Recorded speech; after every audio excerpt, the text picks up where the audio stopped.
Good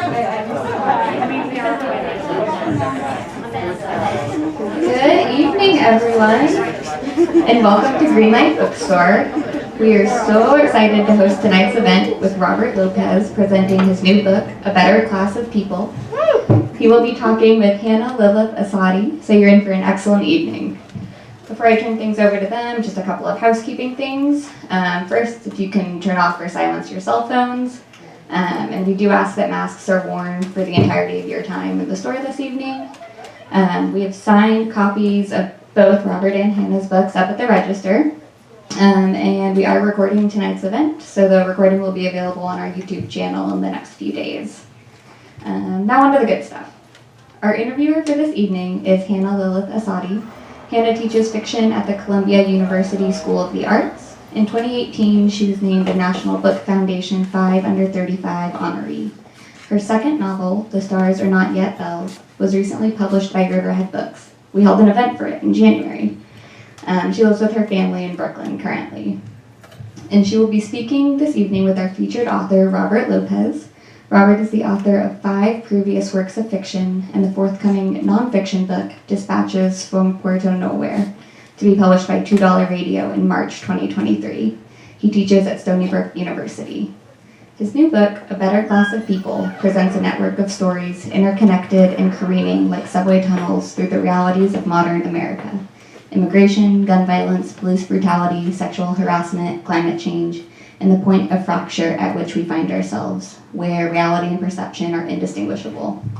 So, you're in for something really special tonight. Robert will briefly be reading from the book, then Hannah will join him in conversation, and you'll have the chance to ask your questions after that. So please join me in welcoming Robert Lopez and Hannah Lillith Assadi.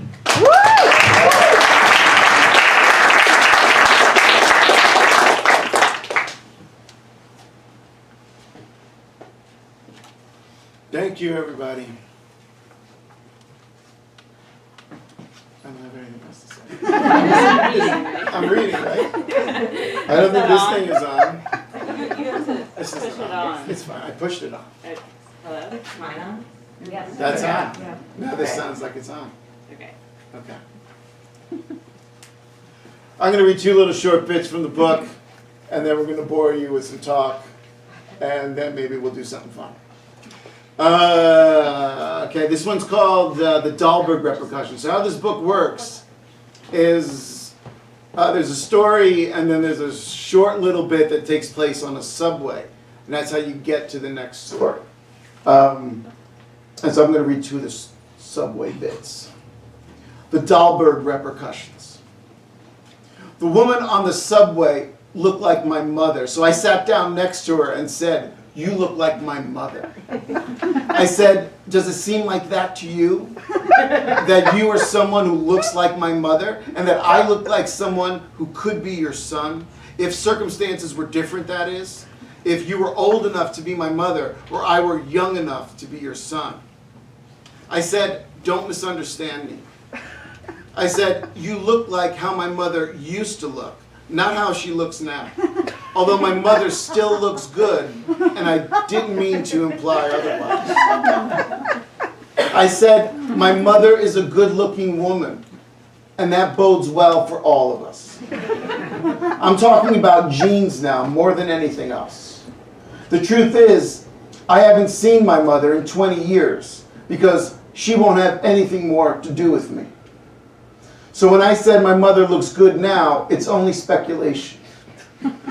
I remember her own mother, my grandmother that is, and she kept her looks well into her 70s. This is when the woman who looked like my mother said, "Excuse me, sir," and I admonished her for being so formal. I said, "How dare you, with someone that could be your son if circumstances were different." I could tell she was from a better class of people by the way she spoke and what she wore, and thus could never be my mother. But I kept on anyway. This is when the woman who looked like my mother got up from the bench and walked over to the doors.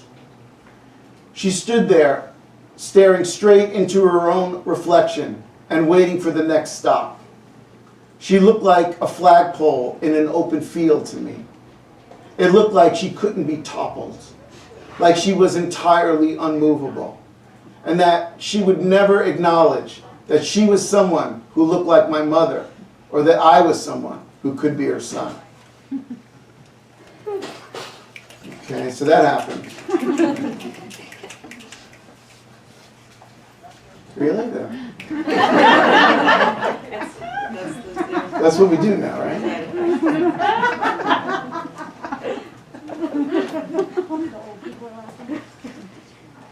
I thought that died in the 50s with the Beats. This one is called What Is or Isn't Collapsing. 4 deaf kids are talking shit about me on the other side of the car. I can tell it's me they're talking about because every so often they look my way and start in with the hands and fingers. I'm wearing headphones, so they probably think I'm showing off. There are maybe 10 people with headphones in, so I don't know why they have singled me out. I tried smiling at the girl, but I think she took it the wrong way. Something in her face told me I should fuck off because she doesn't take kindly to older men who smile at her on the subway with only one thing on their mind. I'm not sure why she thinks this about me because it's not the truth. I almost want to tell them about my tinnitus, that I have it in both ears now, and it's awful. This is pretty good here. Usually you gotta have a few before this kind of laughter. I can tell them that I'm losing my hearing too, particularly in my left ear, and I'm too old to learn sign language. I can never go on a subway and talk to anyone after I'm deaf, so these kids don't know how lucky they are. Amanda, come on. You're fine. You're fine. They're all spread out in the car, occupying different benches. And still, they can talk to each other and not bother anyone. This is probably the greatest gift, but instead they go around in pity for themselves. I don't talk to anyone on the subway if I can help it, and I almost never take the subway with someone I know. And the girl I smiled at, it had nothing to do with what's spilling out of the top of her blouse. So it's something like a Mexican standoff, except that would have to involve another person, so it's not exactly like that either. Maybe if there was a blind person in this subway car, one with a seeing eye dog and a cane, then we can have a real Mexican standoff. And if everyone had their guns on them, we could all shoot each other in the face. That would be glorious. You do see people shooting other people on the subway, so it's not impossible. But I should stop thinking about it because thinking gets you nowhere. Instead, I could tell them I'm going deaf on account of the tinnitus and blind because of keratoconus, which I've had for 30 years now. I could try telling them this. I could try schooling them, but what then? These kids, they don't want to hear from the likes of me, and maybe they're right. The song I'm listening to with my headphones has some poor bastard asking to borrow lungs because his are collapsing. He says that Jesus was an only son and love is only concept, but it all goes to hell when strangers come in foreign tongues and dirty up the doorstep. This proves that even Jesus didn't like Europeans and South Americans. You can't blame Jesus because it was the Europeans that killed him and the South Americans stood by and did nothing to stop it. So when I look at these kids, I see the Romans and Incas in league with each other. And you know, it doesn't even occur to them that I might be Jesus on the cross in this scenario. All right, that's all I got.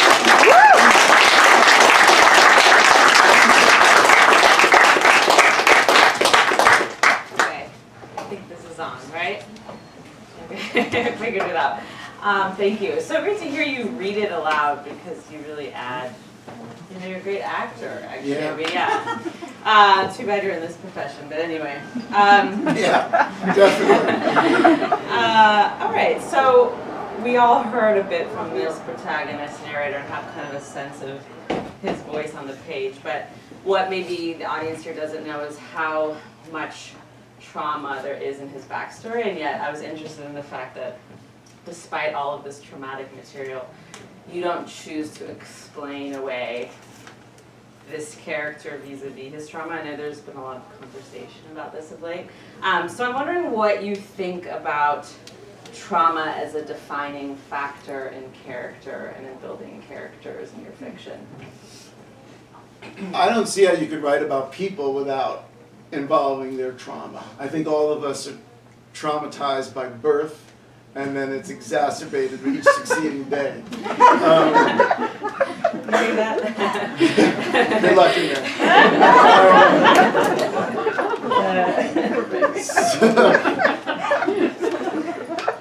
So yeah, I think you're traumatized, and there's no way to get around it. And so there's, you might camouflage it in different ways. You might present it in different ways. You might hide it or obfuscate or do something that presents another side of yourself, but that trauma is always there. And I think the difference is that this character leads with it. The trauma is pretty naked in him, and I don't think there's no filter. He's just telling you how it is and what's happened. And there's nothing to be done about it. Yeah. Right? Yeah. And I think that's part of the achievement of this, tragic as it is. But so another sort of element of this novel or this novel and stories is amnesia. This narrator suffers from amnesia, or at least says, we don't know how much we can trust him, right? Says that he suffers from amnesia, and the world at large is also sort of afflicted by this collective amnesia, at least according to him, right?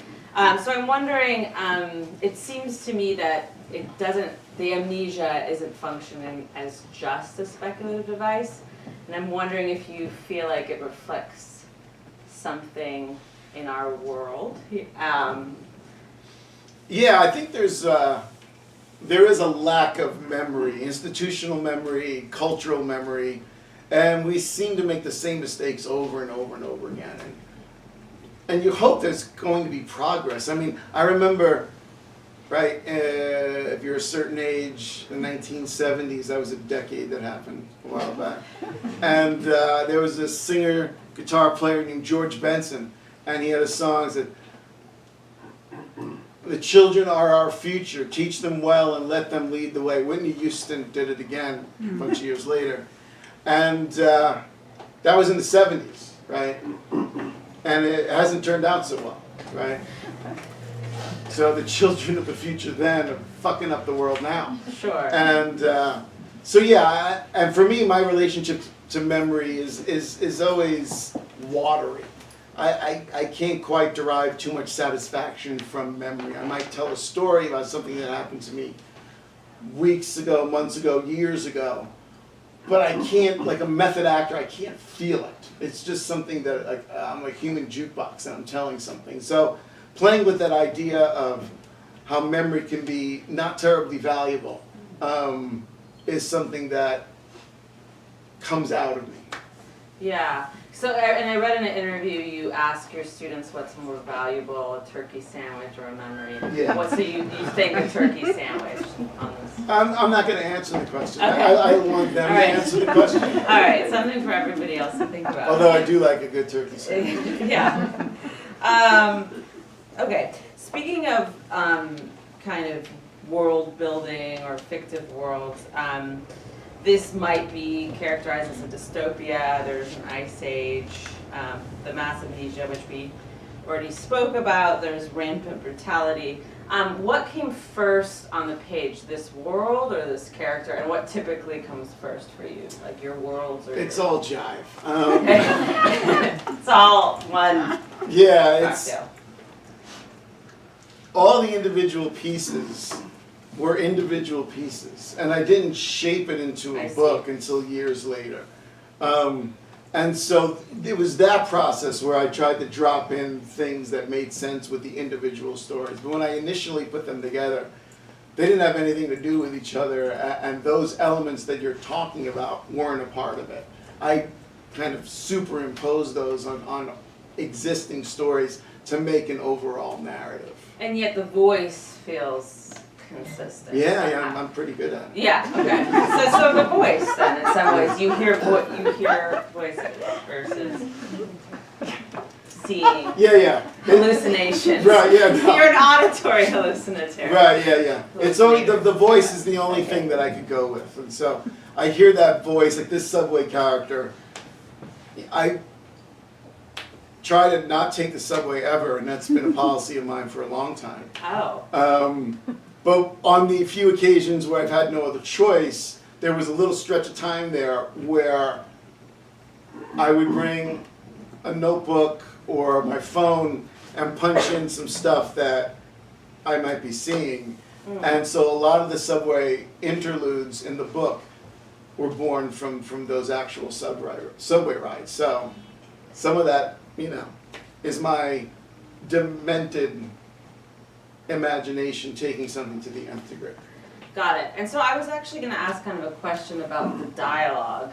A lot of the dialogue is really, really funny, and a lot of it is heard on the train, just like overhearing people talk, and I think you have a particular talent for listening to how not very intelligent people can sound, right? But also, there is this like really funny, clever dialogue between the narrator and his friend Manny, like in Even the Moonlight is Blinding. So I'm wondering, when you were on the subway, kind of taking notes, were you also listening to people? Is that how you craft dialogue, or like what? Not always. I mean, sometimes I will overhear certain things and use that, but a lot of times it's just an organic process in the initial composition of putting a piece together. That the way I think about dialogue is it has to sound good out loud. It has to be performable and stylized, and as long as I hit those notes,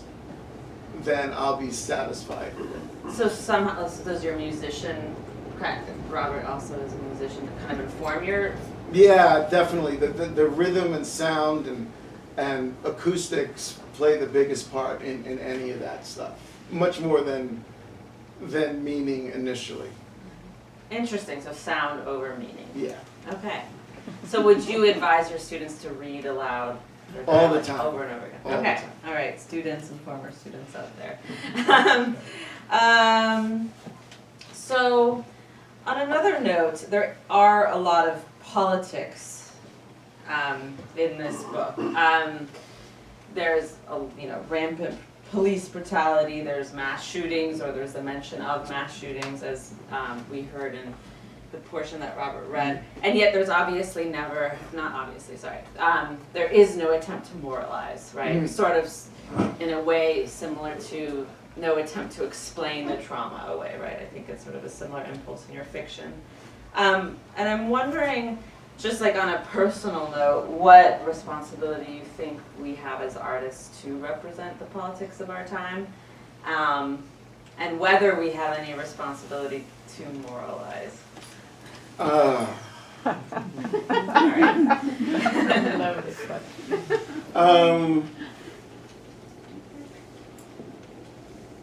can pass too. It's a hard one. I'm trying to find an answer from the Yeah, titles of the book. I think every writer has to do, every artist, every person has to do whatever it is they feel compelled to do. And for the first however many books that I put together, I did not feel compelled to address what might feel like contemporary societal, political issues of the day. I was very much of a mind where it was Samuel Beckett in one of his things says, politics has no place in art. And he was somebody who was active in the French Resistance, right? And was doing that when there was no more political time, and still tried to resist contemporary politics in his work. But yet, everything we do is a political act. So, when I put this book together, what's been going on since the election of 2016 and other horrific events at home and abroad, it just, for the first time in my writerly life, I felt compelled to put some of that in the work. And I don't know if anyone should do it or shouldn't do it. I think it's a personal choice. And I think every writer has to decide, or every artist has to decide, at what point is it artful and at what point is it propaganda. Sure. And as long as you make it artful, then hopefully it works. Yeah, whatever that means, right? Whatever that means to everybody, yeah. And maybe the question of intention, right? Yeah. Yeah, I think I'm just asking you because I don't know the answer at all. Yeah, neither do I. And it does feel like a departure from earlier work, at least that some of this world is addressed here. So Yeah. Okay. So Gone Beautiful, I don't want to get too much into it, but as a phrase, a turn of phrase that Robert has sort of created here, that comes to, I think, mean death or refer to people's deaths or disappearances in this book, and it's such a beautiful, it's such a beautiful phrase, and I'm wondering, and to encounter it, I think, especially in a book that feels, I hope I'm not offending you when I say this, but it feels atmospherically pretty bleak, right? And then suddenly this beautiful... I was scared there for a second. But suddenly this very beautiful way of speaking of death, or of mortality, as it were. And I'm wondering, what role does beauty have for you as a fiction writer? Or like, what do you feel like? Is there any room left for it? Is there any room left for it for you when you write? The beauty question. I'm resisting the urge to quote Keats, right? Please do it. A whole Keats, Do it. Keats poem.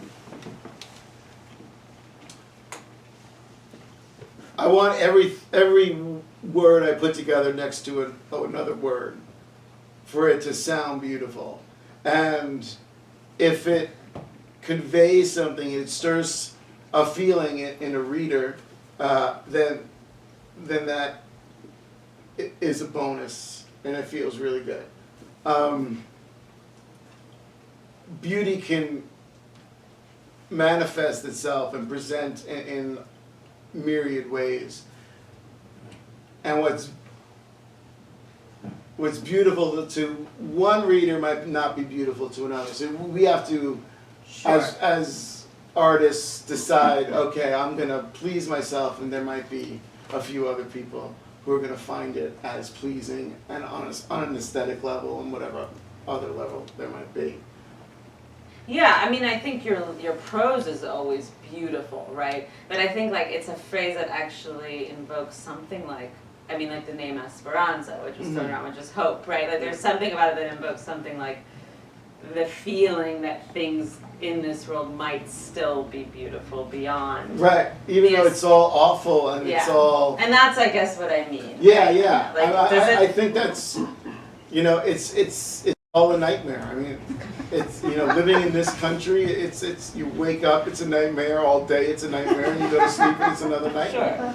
And, but trying to find the beauty and some, moments of the sublime throughout, can make the darkness feel palatable, can make it somehow bearable, even though in most cases it feels unbearable. And it doesn't really help you for much. You write something good, you do something good, you say something good, and you derive about 2.5 seconds of satisfaction from it. But that's about as good as it gets. Yeah. All right. So little door. Yeah. That's the answer. Okay. Yeah. I think I'm just gonna ask I guess one more question and then leave it open to the audience. Sure. Well, I guess just this is a New York story in a way, which I hadn't thought about too much while reading it, but of course it's such a New York story. And I wonder. Okay, this is sort of abstract, but it's something I think about a lot, so I'll ask it selfishly. Do you feel like the city is good for a writer or bad for a writer? Yes. Good? Both? Yeah. Okay, all right. There you go. What's next? I hope we can all go hang out somewhere. Yeah, I know, but I meant, you should tell them where you want to go. But also, I'm thinking there's a couple of German joints over here. and I'll resist any. So we'll, maybe go over there. I don't know. Okay, and then in terms of, what we can look forward to. Sure. The work. There's a book coming out next year called Dispatches from Puerto Nowhere, and it's gonna change everybody's lives. And, it's about the disconnect I feel from my heritage due to an assimilation that was closer to erasure, but it's also about tennis and my community here in Fort Greene playing tennis, and it's about the world. That's good. It's got the world in there. Yeah, it's got the whole world in it. All right, Yeah. Thank you, Robert. Thank you. Questions?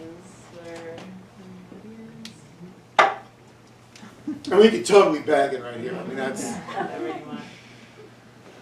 nobody has questions. Nobody? Everybody is so thoroughly. That's a good question. Oh, Raj, okay. Have you read anything good lately? God no.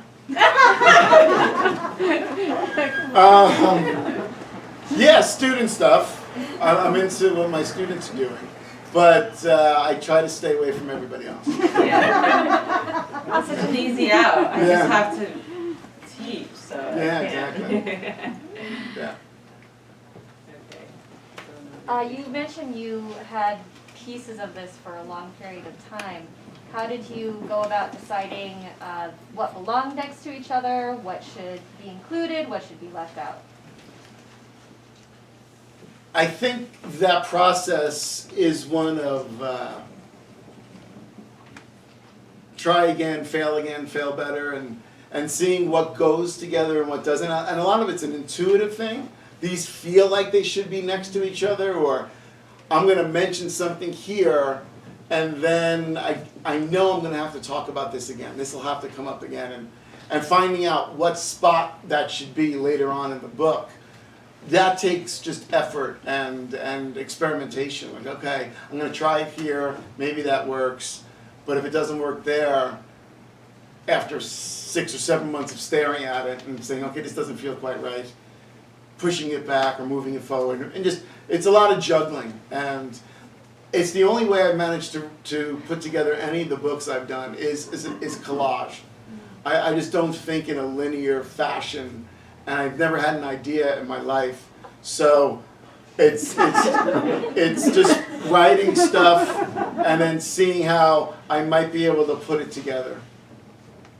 If you look at it, it's a terrible process. Is that Ty, Christy? Both at the same time. Go ahead, Bree.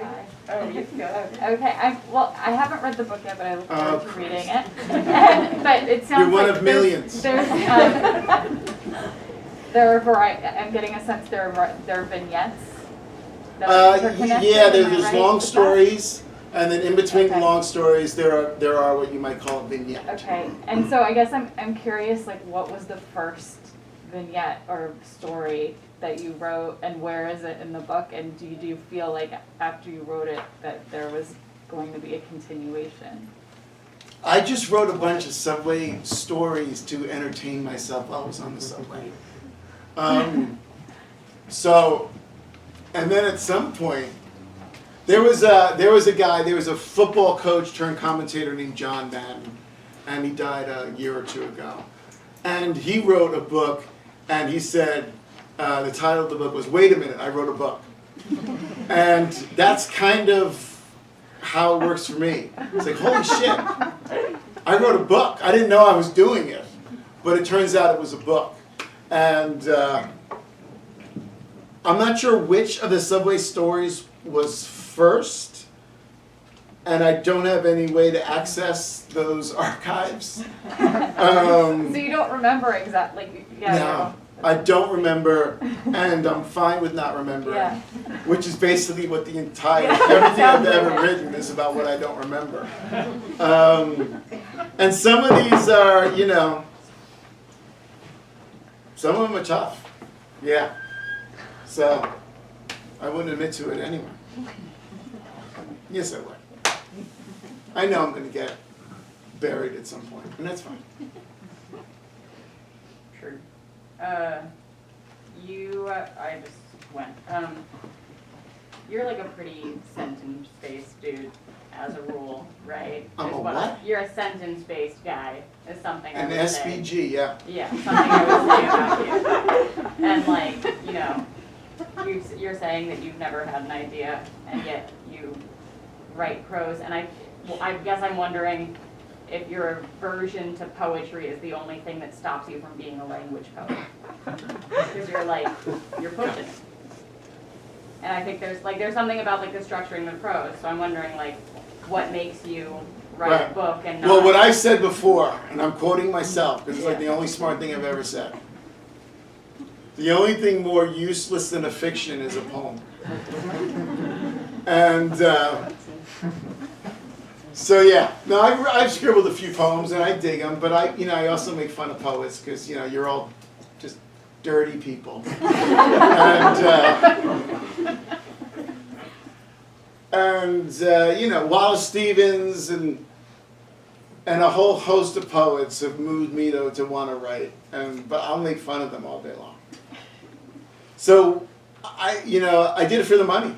I got away from it, right? I stopped writing poetry for the money. The first poems I ever wrote were like the worst shit you ever heard in your life. Like, I wandered through a field of snow and there was a rainbow and then I hung myself, right? It was just the worst shit you ever saw.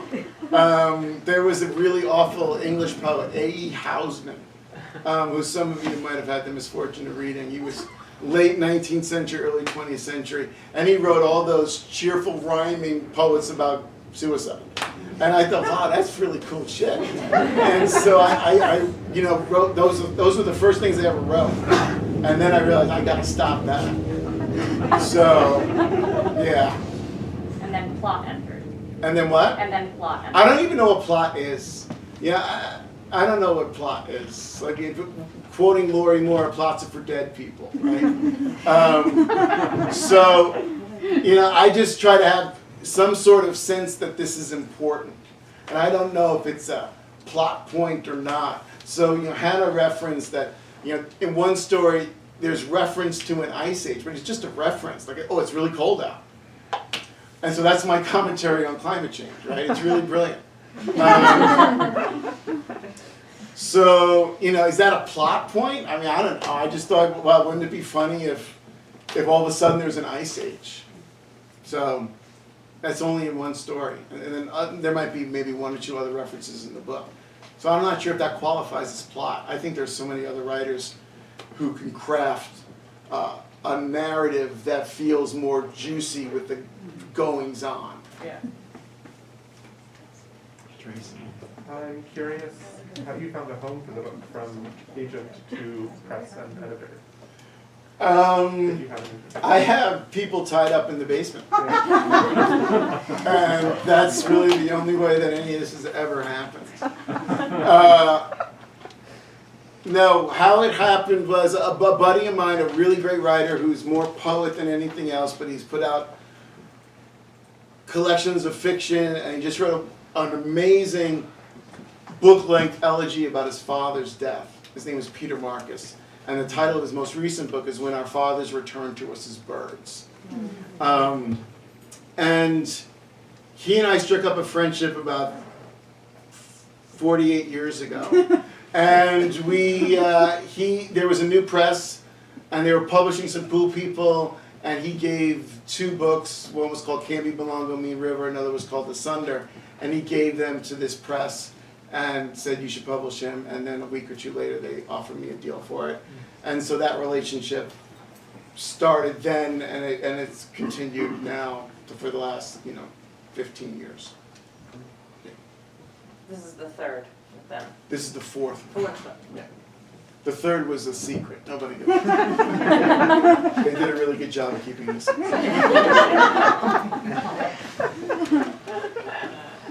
Okay, any other questions? All right. That's it, right? Yeah, Thank we could get out of here. you guys.